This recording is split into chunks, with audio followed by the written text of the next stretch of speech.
Assalamu alaikum. Today we are going to start the fourth part of the lectures regarding the placenta chapter, and in this part we will discuss the placental membrane. तो हम जो है वो previous lecture में भी देख चुके थे कि जो प्लेसेंटल मेम्ब्रेन थी ना, it was actually separating the fetal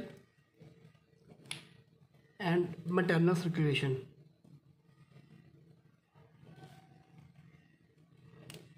मतलब फीटल और मैटरनल पार्ट्स जो सर्कुलेशन में इन्वॉल्व थी, ये उनको जो है वो एक्चुअली है सेपरेट कर रही होगी। ठीक है, ये जो प्लेसेंटल मेम्ब्रेन थी। अब लास्ट लेक्चर जो हमारा था ये देखिए, ये वाला था जिसमें हमने ये चीज़ देखी थी ना। तो यहाँ पे अगर देखें ना प्लेसेंटल मेम्ब्रेन को आप लोग, तो प्लेसेंटल मेम्ब्रेन कौन सी है, तो ये एक्चुअली देखिए, ये जो है ये थोड़ी सी मैंने दिखाई हुई, ये होगी प्लेसेंटल मेम्ब्रेन। देखिए यहाँ पे मैटरनल आ रहा है, वो अंदर फीटल, तो यहाँ पे ये है प्लेसेंटल मेम्ब्रेन एक्चुअल। मतलब यहाँ से कैपिलरी को भी इन्वॉल्व करेंगे साथ हम। ठीक है, मतलब यहाँ से कैपिलरी, ये अंदर वाला सारा पार्ट और ये बाइवल लेयर्स, इन सब को मिला के ना तो ये बन जाएगी प्लेसेंटल मेम्ब्रेन। इसी को जो है आज हम डिटेल में देखेंगे यहाँ पे। ठीक है, इसकी हम डायग्राम भी देखेंगे, पहले हम इनकी इसकी लेयर्स देख लेते हैं। तो till the 20th week placental membrane has 4 layer.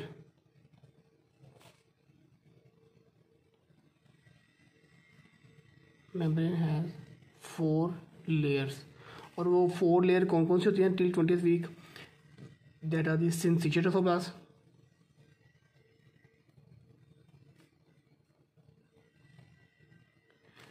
then a layer of the phytotrophoblast,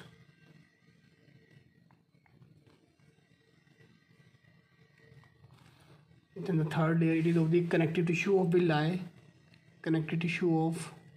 villi, and the fourth and the last layer is of the endothelium of the fetocapillaries. Endothelium of fetal capillaries. तो ये 4 layer होती है 20th week तक। उसको हम जो है यहाँ पे डायग्राम में ड्रॉ करके देख लेते हैं। अब जो है उसका वो जो लेयर थी ना, जो हम पहले तो उसको बिल्कुल छोटा सा देखा, अब उसका मैं क्रॉस सेक्शन ड्रॉ करूँगा ताकि उसकी सारी लेयर जो प्रोमिनेंट हो जाए। ठीक है ना, तो ये जो है इसका हम एक क्रॉस सेक्शन ड्रॉ करेंगे इस तरह से।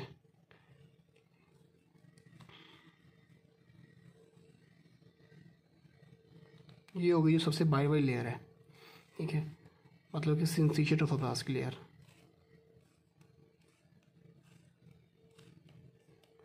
What is this? This will be the syncytial trophoblast.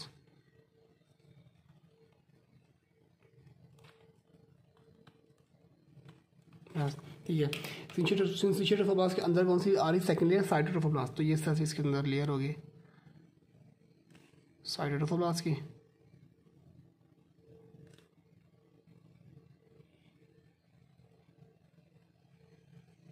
इस तरह से उसके न्यूक्लियर अंदर पड़े होंगे उसके।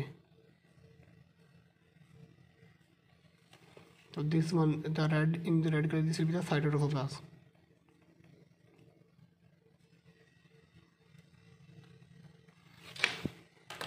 और इस तरह से ना सेंटर पे जाके ना यहाँ पे क्या होगी, कैपिलरीज, ये देखें ये कैपिलरीज पड़ी होंगी इधर। ठीक है, जिनमें जाके एक्सचेंज होना है एक्चुअल।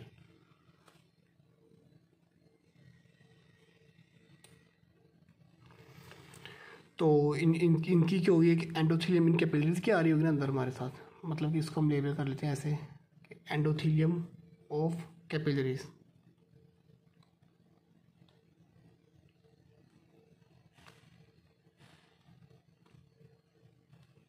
और ये जो बाकी जो सारा जो ये कैपिलरीज के दरमियान जो सारा एरिया ना, ये वाला कवर जो हुआ है, this all will be the connective tissue of the villi. ये मैं इसको यहाँ पे लेबल कर देता हूँ, this will be the connective tissue of villi. तो ये जो है हमने इसकी डायग्राम देख ली। ठीक है, अब जो अगर पूरी लेयर को प्रॉपर देखें ना, मतलब ये चारों लेयर्स एक साथ में देखें तो वो हम इस तरह से करते देखिए। इसकी एंडोथेलियम से लेके ये सारी,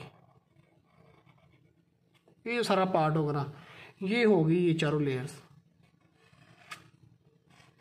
चारों लेयर देखें, ये syncytial trophoblast, ये साइटोट्रोफोब्लास्ट, ये कनेक्टिव टिश्यूज आ गए यहाँ पे, और ये इसकी एंडोथेलियम आ गई। तो ये होगी टिल 20th वीक तक ऐसे लेयर। अब हम 20th वीक से आगे देखते हैं कि उसके बाद क्या होगा। सो आफ्टर 20th वीक ये जो होती है साइटोट्रोफोब्लास्ट, ये डिसअपीयर होना शुरू हो जाएगी। कैसे वो देखते हैं। After 20th week cellular changes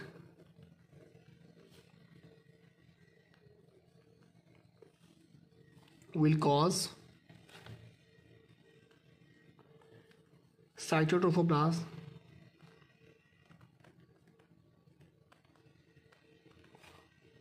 to attenuate का मतलब होता है कि अलग अलग हो जाना, ठीक है ना, एंड डिसअपियर इवेंचुअली, मतलब कि कुछ उसमें सेलुलर चेंजेस होगी, इससे पहले ये थोड़ी सी ना दूर दूर शुरू हो जाएगी और फिर अल्टीमेटली जो है अंदर से डिसअपेयर ही हो जाएगी, ठीक है। और जो जैसे ही ये डिसअपेयर होगी इवेंचुअली, तो हमारे पास बाकी कितने हैं कि 3 लेयर। सो आगे लिखते हैं as a result placenta now has 3 layers, क्योंकि ये cytotrophoblast अंदर निकल गई तो 1 2 और ये 3 रह गई लेयर्स, ठीक है। नाउ आफ्टर दैट ठीक है, अब यहाँ पे ना कुछ ऐसे पार्ट्स भी आएंगे जहाँ पे ये जो कनेक्टिव टिश्यू है ना, ये भी अंदर से तो डिसअपियर होना शुरू हो जाएगा और ये इतनी कि इसकी मेम्ब्रेन थिन होना शुरू हो जाएगी कि ये जो सिंथेसिस ट्रोफोब्लास्ट है ना, ये जाके इसकी कैपिलरी के एंडोथेलियम से मिल जाएगी, मतलब इतना वो थिन मेम्ब्रेन होगी। थिन इसलिए होगी ताकि जितना अच्छा एक्सचेंज उन दोनों में होगा, जितनी मेम्ब्रेन थिन होगी उतना ज़्यादा ब्लड का एक्सचेंज होगा, ठीक है ना। सो अब इसको भी लिखते हैं, इस पॉइंट को भी कि at some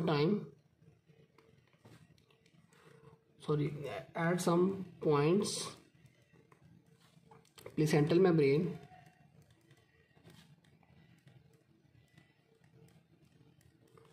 become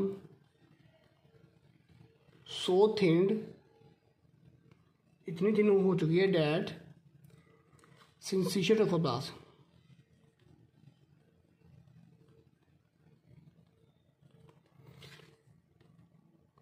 come in direct contact with fetal capillaries, ठीक है। और जब भी सिंथेसिस ट्रोफोब्लास्ट फीटल कैपिलरी से मिलेगी तो it will form the vasculosyncytial placental membrane. इसको भी हम आगे डायग्राम में देखेंगे। Forming वेस्कुलो synthesis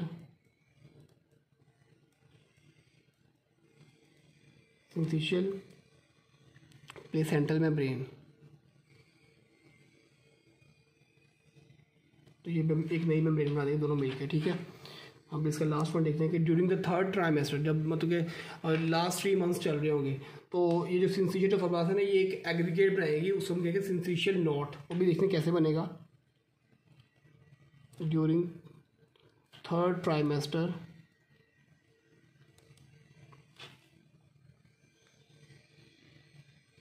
nuclei of synthesis trophoblast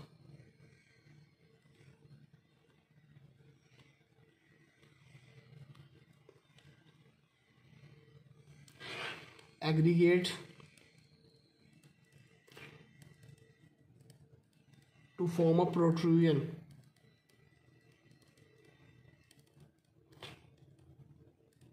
called as syncytial knot,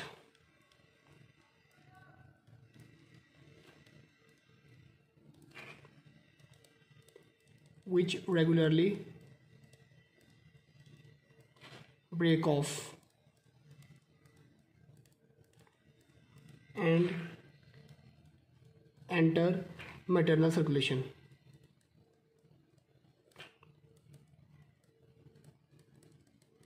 मतलब कि आपके जब लास्ट 3 मंथ चल रहे होंगे तो ये जो न्यूक्लियाई है ना इसके सिंथेसिस ट्रोफोब्लास्ट के, ये जो है ये सारे इकट्ठे होंगे ना एक पॉइंट के ऊपर, इस तरह से एक प्रोट्रूजन से ऐसे बना देंगे, वहाँ पे सारे न्यूक्लियाई इकट्ठे मल्टी न्यूक्लियेटेड प्रोट्रूजन बन जाएगी, ठीक है। उसको हम कहेंगे सिंथेसिस नॉट्स। इससे डिफरेंट बना शुरू हो जाएंगे इसके साथ साथ, और फिर जो है ना वो उससे रेगुलरली उसे टूटते जाएंगे और टूट के मैटरनल सर्कुलेशन में आते रहेंगे, इसे टूट के मैटरनल सर्कुलेशन में आते रहेंगे। और इनका फ़ायदा क्या है, मतलब ये जो नॉट्स की जो मैटरनल ब्लड में आना जो है ना, it will give us evaluation about the placental maturation, कि प्लेसेंटा कितना मैच्योर हो रहा है।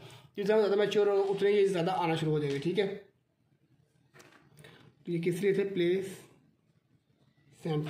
Maturation evaluation. अब ज़रा हम इन नोट्स को भी साथ में एक दफ़ा डायग्राम भी देख लें कि ये किस तरह से बने हुए थे। यहाँ पे नीचे हम बना लेते हैं इसको भी। तो ये कुछ इस तरह से बनेगी मेम्ब्रेन।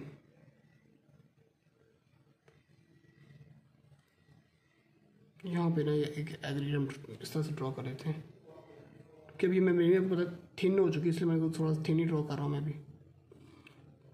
देखिए यहाँ से ये नॉर्मल है सिंथेसिस ट्रोफोब्लास्ट। यहाँ पे जो है वो न्यूक्लियस है, इसमें एग्रीगेट करके ना न्यूक्लियाई इकट्ठे हो गए सारे इधर, और यहाँ पे इन्होंने बना दिया है this is the synthesis not.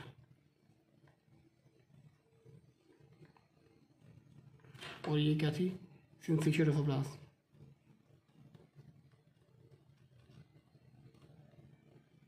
उसको बाकी भी ड्रॉ करते हैं।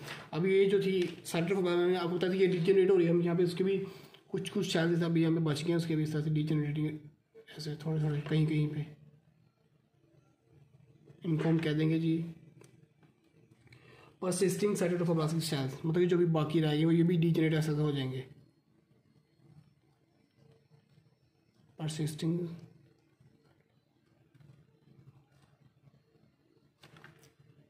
ट्रोफोब्लास्टिक सेल्स, ठीक है, जो वो तो थोड़े बहुत बच गए, ठीक है। उसके बाद हमने जो पढ़ी थी अंदर कैपिलरीज, तो वो भी इस तरह से इधर पड़ी होगी लाइक दिस।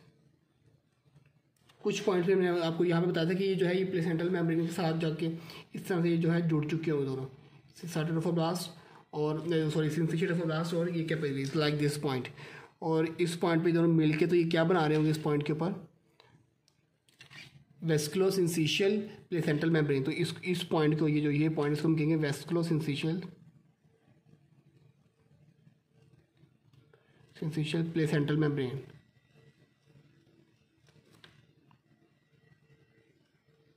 ठीक है, और ये इससे सिमिलर यही होगी एंडोथेलियम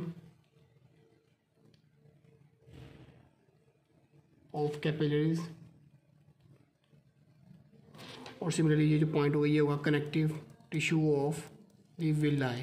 तो ये जो है यहाँ पर हमारी डायग्राम कंप्लीट होगी। हमने देख ली कि प्लेसेंटल मेम्ब्रेन पहले जो थी तो ये इस फॉर्म में 20 वीक के बाद तक, और 20 वीक के बाद जो थर्ड ट्राइमेस्टर लास्ट 3 मंथ्स के अंदर जाके ये थोड़ी इस फॉर्म के अंदर आती। ठीक है, ये जो है हमने प्लेसेंटल मेम्ब्रेन की देख ली डेवलपमेंट किस तरह से बन रही है सारी, और उसके फंक्शंस क्या है। ना इंशाल्लाह जो हम इसको फर्दर भी देखेंगे प्लेसेंटा को। अगर आपको कोई टॉपिक समझ नहीं आया तो आप लोग कमेंट्स में पूछ सकते हैं। Thank you.